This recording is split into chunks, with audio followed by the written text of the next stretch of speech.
Wait Practo के इस नए वीडियो में आप सभी पशुपालक बंधु और प्रैक्टिशनर भाइयों का बहुत बहुत स्वागत है। और आज का जो विषय है वो है कृत्रिम गर्भाधान से संबंधित। पशुओं के कृत्रिम गर्भाधान के समय अगर कुछ बातों का ख्याल रखा जाए तो गर्भधारण के दर में जो कमी आती है उसको हम बहुत हद तक खत्म कर सकते हैं। तो इसमें कृत्रिम गर्भाधान कर्मी भाइयों को ये चाहिए कि जो मैं बिंदु बताने जा रहा हूँ उन बिंदुओं पर ध्यान दें, और किसान भाइयों को चाहिए कि वो इन बातों को जान लें। और जब भी कृत्रिम गर्भाधान कर्मी भाई आपके पशु का गर्भाधान कराने आए तो उनसे आप इन बिंदुओं पर अपेक्षा रखें कि वो सही तरीके से कृत्रिम गर्भाधान करें। तो आइए करते हैं इस विषय पे आपकी जानकारी की बात और शुरू करते हैं इस कार्यक्रम को। तो किसान भाइयों, किन बिंदुओं पर ध्यान देना है इसे मैं बारी बारी करके बताता हूं आपको, और आप इसमें जानेंगे कि ये 3 बिंदु बहुत महत्वपूर्ण है। पहला है पशु के गर्म होने का, यानी कि हीट में होने का हम सही सही आकलन करें। दूसरा बिंदु हो सकता है जो कृत्रिम गर्भाधान कर्मी आते हैं आपके यहाँ पाल देने, गर्भाधान कराने, उनके बारे में जानने का।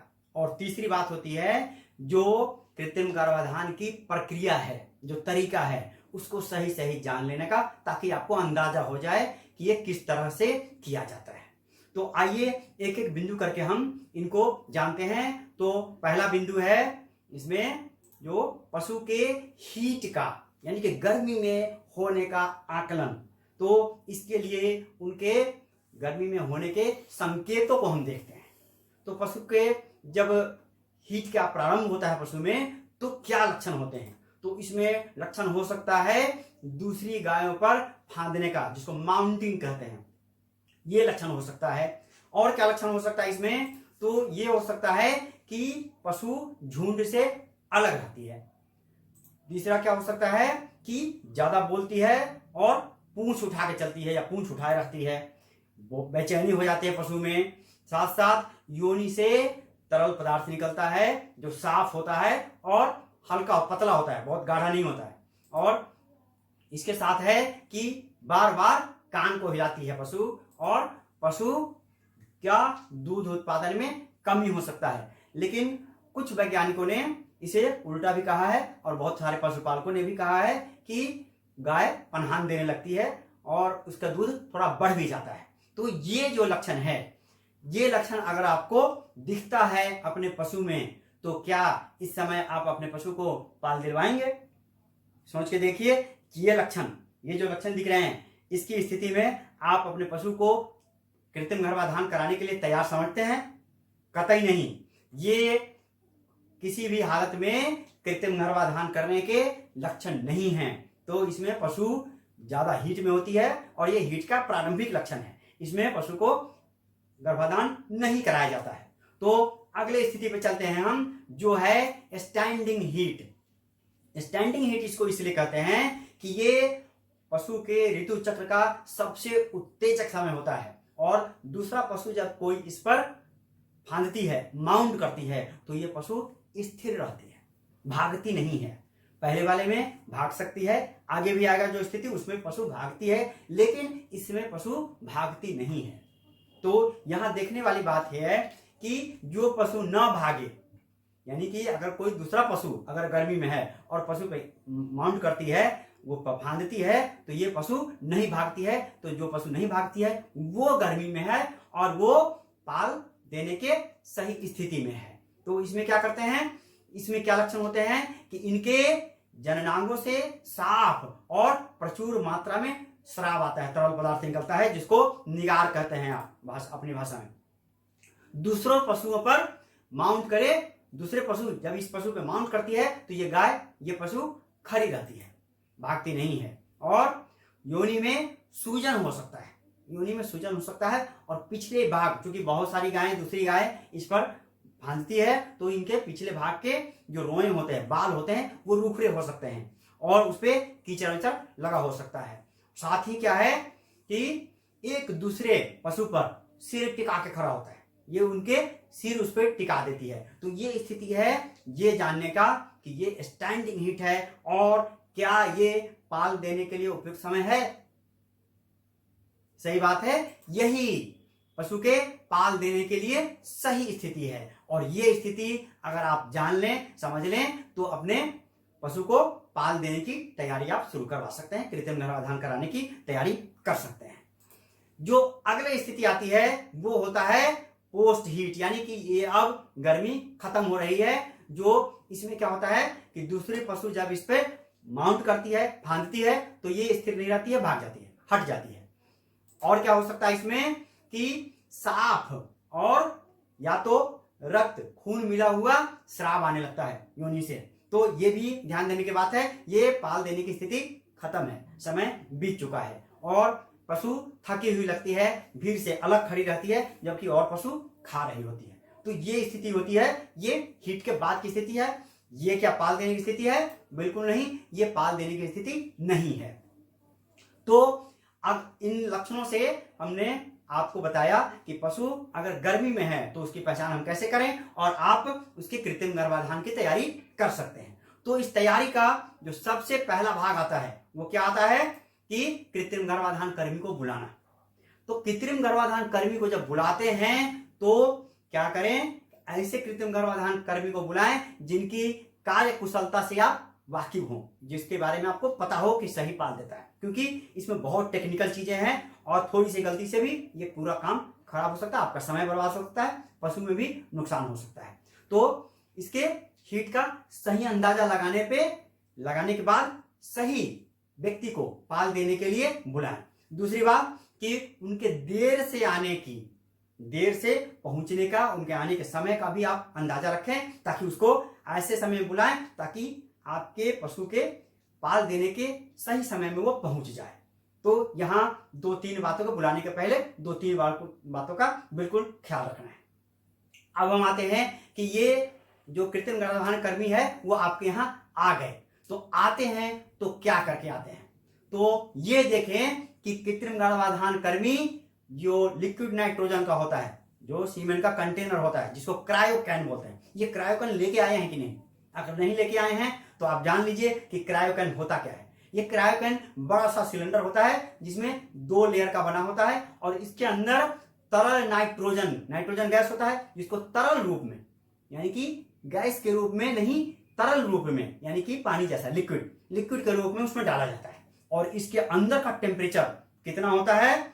तो -196 डिग्री सेंटीग्रेड, -196, 196 डिग्री माइनस में 0 डिग्री पे पानी जम जाता है, बर्फ बन जाता है। और ये कितना है? माइनस में बहुत नीचे 196 डिग्री माइनस सेंटीग्रेड। और इसको अगर फॉरेनहाइट में देखें तो ये 320 डिग्री माइनस में, 320 डिग्री माइनस में फॉरेनहाइट टेम्परेचर होता है उसका। और इतना टेम्परेचर कभी भी शीशे के या स्टील के थर्मस का नहीं हो सकता है, इसलिए उसमें सीमेंट जब जाता है तो वो ज्यादा देर तक जिंदा नहीं रहता है और ये बेकार हो जाता है। तो इस बात का ध्यान रखिए कि -196 डिग्री सेंटीग्रेड उस क्रायोकैन के अंदर का तापमान होता है। और आगे देखें कि और आगे क्या सावधानी बरतनी है। तो इसके बाद है कि हम क्रायोकैन का जो देखें तो उसमें पर्याप्त मात्रा में तरल नाइट्रोजन है कि नहीं है। अगर तरल नाइट्रोजन उसमें पर्याप्त मात्रा में नहीं है और स्ट्रॉ बाहर है तो भी वो मर जाएगा। तो ये भी देखना है कि क्रायोकैन तो लेके आए हैं लेकिन उसमें लिक्विड नाइट्रोजन है कि नहीं है, कि यूं ही लेके चले आए। तो ये भी ध्यान देने की बात है। और क्रायोकैन बहुत बड़ा भी छोटा भी हो सकता है, उससे फर्क नहीं पड़ता है, लेकिन लिक्विड नाइट्रोजन की मात्रा मेंटेन होना आवश्यक है। उसमें उतना होना चाहिए ताकि स्ट्रॉ उसमें डूबा हुआ रहे, पूर्णतः डूबा हुआ रहे। तो ये चीज बहुत ध्यान देने की है। अब है कि कृत्रिम गर्भाधान की तैयारी, वो आएंगे और कृत्रिम गर्भाधान की तैयारी करने लगेंगे। तो उसके पहले आप उन्हें बोले, आप तो पहले से अस्वस्थ हो ही गए हैं कि आपके पशु गर्म है, लेकिन उन्हें बोले कि देख लें कि पशु गर्म है कि नहीं है। तो वो क्या करते हैं कि लिक्विड नाइट्रोजन में से स्ट्रॉ निकालते हैं, तैयारी करते हैं और बिना देखे पशु में डाल देते हैं। भले ही आपके पशु गर्म नहीं हो, भले ही आपके पशु गर्भवती हो, तो वो डाल नहीं देते क्योंकि उनको पैसा लेके जाना है। तो इस पर बिल्कुल ध्यान दें कि अगर पशु गर्भ नहीं है, गर्भवती है, तो ऐसी स्थिति का पता होने पे कृत्रिम गर्भाधान कर्मी को पैसा दे दें, आप उनके आने जाने का खर्च दे दें, ताकि वो अगली बार से आए तो ये झूठ बोल के आपके गर्भ नहीं पशु को या गर्भवती पशु को पाल देके नहीं चले जाए, क्योंकि वो बिना पाल दिए तो पैसा देंगे नहीं आप। तो ये ध्यान देने की बात है। अगला जो ध्यान देने का है वो है अब कृत्रिम गर्भाधान की प्रक्रिया को कैसे करते हैं। तो क्या करते हैं, वो उस कंटेनर से, जो कंटेनर लेके आते हैं वो क्रायोकेन, उसमें से वो स्ट्रॉ निकालते हैं, उसका ढक्कन तक खोल के स्ट्रॉ निकालते हैं। जो स्ट्रॉ निकालते हैं तो उसको हाथ से नहीं छूना है। हाथ से छूएंगे तो क्या होगा कि हाथ के ताप से उसका जो बहुत कम टेम्परेचर होता है वो अचानक एक जगह पे फिर बढ़ जाएगा। तो एक जगह पे बढ़ेगा, पूरे पे नहीं बढ़ेगा। तो ये वाला जो यहाँ पे जो स्पर्म है, शुक्राणु है, वो चलायमान हो जाएंगे, चलने लगेंगे, और बाकी सब पड़ा रहेगा, तो ये मर जाएंगे। तो इसमें खराबी हो सकता है। इसलिए वो क्या करते हैं, उसको चिमटे से निकालते हैं। चिमटे से निकालने के बाद तब की प्रक्रिया क्या है, तब उसको झाड़ देते हैं ताकि उसमें लगा हुआ जो लिक्विड नाइट्रोजन है वो झड़ के हट जाए। और उसके बाद उसकी थॉइंग की जाती है, यानी कि गर्म पानी में डाल के जो सोए हुए शुक्राणु हैं, ठंडे में क्या होता है कि शुक्राणु सब सो जाता है, मृत जैसा हो जाता है, मृत नहीं होता, सुषुप्तावस्था में सो जाते हैं। उनको एक्टिव करने के लिए, उनको फिर से चलायमान करने के लिए उसको गर्म पानी में रखते हैं। और वो गर्म पानी कितना, तो 35 से 37 डिग्री सेंटीग्रेड तापमान का। तो ये क्या करते हैं, बहुत लोगों को मैंने देखा है कि ये स्ट्रॉ निकाला, हाथ से रगड़ लिया, कहा गर्म हो गया। तो हाथ से रगड़ने से गर्म कैसे हो सकता है, यहाँ वाला ऊपर वाला भाग निकला रह गया, नीचे वाला रह गया, अंदर बीच में सटा ही नहीं, तो गर्म नहीं हो सकता है। और ये फिर गर्मी का पता भी नहीं कितना है। तो ये जो गर्मी है 35 से 37 डिग्री तापमान पर कितना, कम से कम 45 सेकेंड इस पर रखना है, तब जाके ये थॉइंग होता है। तो यहाँ हमने बताया है आपको, एक वीडियो है, इस वीडियो के माध्यम से दिखाया है कि ये पानी में जब हम ये थर्मामीटर रख देते हैं, थर्मामीटर रखने के बाद ये थर्मामीटर ये तापमान बताता है कि पानी का तापमान कितना है। तो ये 39, यहां देखिए 39 डिग्री, 39 डिग्री तापमान बता रहा है। इसमें अगर हम स्ट्रॉ को डाल देंगे, सीमेंट को डाल देंगे, तो ये खराब हो जाएगा, ये काम नहीं करेगा। तो इसका तापमान को हम नीचे लाते हैं, कितने पे, ये जो हरा रंग दिख रहा है दोनों के बीच में, इसके बीच लाते हैं। तो उसके बीच लाने के लिए करते क्या है हम, कि आप देखें, एक दूसरा हम वीडियो दिखाते हैं आपको कि इसमें अब हमने इसमें और पानी मिलाया, और पानी मिलाने के बाद ये 34 डिग्री चला गया था। फिर हम इसमें और गर्म पानी मिला के इसको टेम्परेचर को हम सही ला रहे हैं। तो जब सही तापमान आएगा इस दोनों हरे वाले के अंदर 35 से 37 के बीच में, तब ये तापमान सही होगा। और ऐसे में जब हम स्ट्रॉ रखते हैं उसमें 45 सेकंड के लिए, तब ये सही सही इसकी थॉबिंग हो जाता है, और सारे जो शुक्राणु है वो चलने लगते हैं, दौड़ने लगते हैं, भागने लगते हैं। क्योंकि अंदर पाल देने में जाने के बाद उनको दौड़ के भाग के आगे बढ़ना है, बचदानी में की तरफ भागना है, और वहां जाके उसको अंडाणु और शुक्राणु दोनों का मेल होना है। तो इस मेल के लिए आवश्यक है कि उसको हम सही गर्मी दें और सही उसको हम एनर्जी दें। तो ये तापमान 35 डिग्री, अब ये सही है, इसमें स्ट्रॉ हम रख सकते हैं। अब इसको थॉइंग के लिए और भी चीज आते हैं, जैसे अभी नई टेक्निक में आ गया है जो ऑटोमेटिक होता है, इलेक्ट्रिक वाला थॉइंग का है। इलेक्ट्रिक वाला मशीन होता है, इसका टेम्परेचर अपने आप कंट्रोल होता है, बिजली से लगाते हैं, या मोटरसाइकिल में भी लगा लेते हैं, आजकल कार में लगाते हैं इसको, और इससे ये गर्मी ले लेता है, गर्म हो जाता है, इसी में स्ट्रॉ को डाल देते हैं। तो ये भी तरीका है। नीचे जो देख रहे हैं आप थर्मस है और ये थर्मामीटर है, इन दोनों का भी उपयोग कर सकते हैं हम। तो इस तरह से हम उसकी थॉइंग करते हैं, जो बहुत महत्वपूर्ण है। थॉइंग अगर सही है तो आधा काम एआई करने का, पाल देने का आधा काम सही हो गया।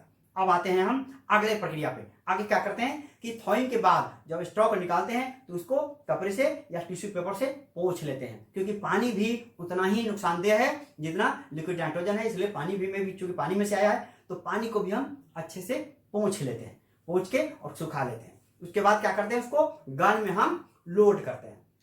गन का आगे मुंह खुला होता है, उसमें से ऊपर से स्ट्रॉ को डाल देते हैं। स्ट्रॉ को डालने के बाद फिर उसके अगले भाग को डालते कैसे हैं, क्योंकि नीचे एक प्लग लगा होता है जिसमें रुई रहता है, आगे भाग का सील रहता है। तो सील वाले भाग को हम काट देते हैं। काटने में बहुत सावधानी बरतता है, क्या है कि सीधा काटना है। इसके लिए आजकल कटर भी आता है, सीध कटर आता है, जो सीधा सीधा काटता है। बिल्कुल सीधा नहीं कटेगा तो आगे वाला भाग है, सीध जब ऊपर से डालेंगे तो ये आगे मुंह लगेगा नहीं, टेढ़ा मेढ़ा होगा तो इसमें से लीक कर जाएगा। सीमेंट जाएगा नहीं उसमें। तो इसको क्या करते हैं, हम सीधा काटते हैं, सीधा कटता है तो एकदम बिल्कुल जाके उसमें सीध में घुस जाता है और आराम से ये अपनी जगह पे आ जाता है। तो उसको सीधा काटते हैं और इसको तैयार करके टिश्यू पेपर से, अच्छा जो गन है लोड करने के पहले गन का तापमान भी बहुत ज्यादा नहीं होना चाहिए। अगर वो ज्यादा गर्म है या ज्यादा ठंडा है तो फिर से जो हम उसमें सीड डालेंगे तो फिर से वो शुक्राणु स्थिर हो जाएगा, रुक जाएगा, या फिर गर्म होके ज्यादा खराब हो जाएगा। तो ऐसे स्थिति में देखते हैं कि गन भी ज्यादा ठंडा या गर्म नहीं होना चाहिए। जब हम गन में ये डाल देते हैं तो क्या करते हैं कि उसको पशु तक ले जाने के लिए उसको कपड़े में डाल देते हैं ताकि हमारे शरीर से वो गर्म रहे और ठंडा नहीं हो, ना ठंडा हो ना गर्म हो, क्योंकि हमारा टेम्परेचर भी 37 डिग्री है, 37 डिग्री है। तो 37 डिग्री टेम्परेचर पे तो ठीक ठाक काम करता है। तो 37 डिग्री मेरे शरीर में है तो हम यहाँ डाल लेते हैं, जाते हैं और तब करते हैं। वहां जाके क्या करते हैं, वहां जाके प्रक्रिया सिंपल है, उस पर आप कुछ नहीं कर सकते, उसको आता है तो कर पाएगा, नहीं तो नहीं कर पाएगा। तो उसमें क्या करते हैं वो कि पशु को नियंत्रित पहले कर लें और बाएं हाथ से में लुब्रिकेंट लगा के, तेल लगा के, मीठा तेल लगा के और ग्लव्स पहन के मीठा तेल लगा के और पैखाने के रास्ते से, गोबर के रास्ते से हाथ डालते हैं, जाके वहां पर सर्विक्स को पकड़ते हैं और दाहिने हाथ से इस गन को घुसाते हैं। कहां? योनि में। योनि को क्या करते हैं, उसके पहले कागज या कपड़े से साफ कर लेते हैं ताकि जो गोबर गिरा ऊपर से बाकी गंदगी है वो गन में लग के अंदर नहीं चला जाए। इसका और टेक्निक है जो मैं बाद में बताऊंगा आपको। और इसके बाद गन को अंदर जाके और सीधा आरा करते हुए एक जगह पे पहुंच के वो शुक्राणु को छोड़ देते हैं। तो ये पूरी प्रक्रिया है शुक्राणु को अंदर बच्चेदानी में पहुंचाने का। तो बच्चेदानी के पहले ही सर्विक्स पे पहुंचा के ये छोड़ते हैं। तो इन प्रक्रियाओं को अगर आप जानते रहेंगे तो देखेंगे और समझेंगे कि सही तरीके से वो करने। तो अगर जो एआई कर्मी, जो कृत्रिम गर्भाधान कर्मी आपके यहाँ आए हैं वो कुशल नहीं है तो उनकी अकुशलता का क्या परिणाम आप भोग सकते हैं। ये देखिए कि उनके अकुशलता का परिणाम ये हो सकता है कि बिना गर्मी के, बिना हीट वाले पशु को भी गर्भाधान करके चले जाएंगे। दूसरा क्या कर सकते हैं, वो गन में और बच्चेदानी के बाहर वाले यानी कि योनि वाले जो इंफेक्शन है वो अंदर बच्चेदानी तक पहुंचा देंगे। ऐसे अगर गलत सही तरीके से वो करेंगे तो। दूसरा क्या कर सकते हैं कि गन को प्रवेश करते समय अंदरूनी अंगों को भी भेज सकते हैं, नुकसान पहुंचा सकते हैं, जख्म भी कर सकते हैं। तो दूसरा और क्या हो सकता है, सबसे ज्यादा होता है ये कि शुक्राणु को सही जगह पे वो नहीं पहुंचा पाते हैं, वो बाहर ही छोड़ देते हैं और आप सोचते हैं कि मेरे पशु गर्भ धारण नहीं कर रही है। तो ऐसे स्थितियों से, ऐसे व्यक्तियों से बचने के लिए इन प्रक्रियाओं को जानना आपके लिए बहुत आवश्यक हो गया है। तो आइए एक बार दोहराते हैं कि ये क्या क्या प्रक्रिया था। तो सबसे पहले है कि गर्भ का पहचान, गर्भ पशु के गर्मी का पहचान। दूसरा है कि जो क्रायोकेन है उसमें सीमेंट को कैसे मेंटेन किया जाता है उसका पहचान। दूसरा है थॉविंग का, जो स्ट्रॉ को, सीमेंट को गर्म करके एक्टिव करते हैं उसका पहचान। और स्ट्रॉ को डालने का, सुखाने का, काटने का और बरदानी में डालने का। ये सारी जो प्रक्रिया हैं, इन प्रक्रिया को अगर आप समझते हैं तो आप इस मायूसी से खुशी में आराम से जा सकते हैं। ये हमने बताने की कोशिश की आपको कि पशुओं के हीट का पता कैसे लगाएंगे और उनके गर्भाधान का सही तरीका क्या हो सकता है, जिसका पालन करके आप अपने एआई कर्मी का भी चुनाव कर सकते हैं। सही कौन पाल सही देता है इसकी भी जानकारी आप ले सकते हैं। तो अगली बार जब भी कोई एआई कर्मी यानी कि पाल देने वाला आए तो आपको ये सब बातें पता होनी चाहिए और तब आप उसके क्रियाकलाप को देख के उनका आप जज कर सकते हैं। तो ये मैंने आपको आज बताया और वेट प्रैक्टो के इस कार्यक्रम में आप सबका फिर से मैं स्वागत करता हूं। और इस चैनल को, जिस पे आपको इतनी अच्छी जानकारियां दी जाती है, इसको आप लाइक करें, सब्सक्राइब कर सकते हैं ताकि आपको आगे जो वीडियो है वो मिलता रहे। दूसरी है कि अपने पसंद के हिसाब से अलग अलग नए वीडियो प्राप्त करने के लिए आप इसके वेबसाइट पे जाके अपना पंजीकरण करा सकते हैं और आपको नए नए वीडियो मिलते रहेंगे। धन्यवाद।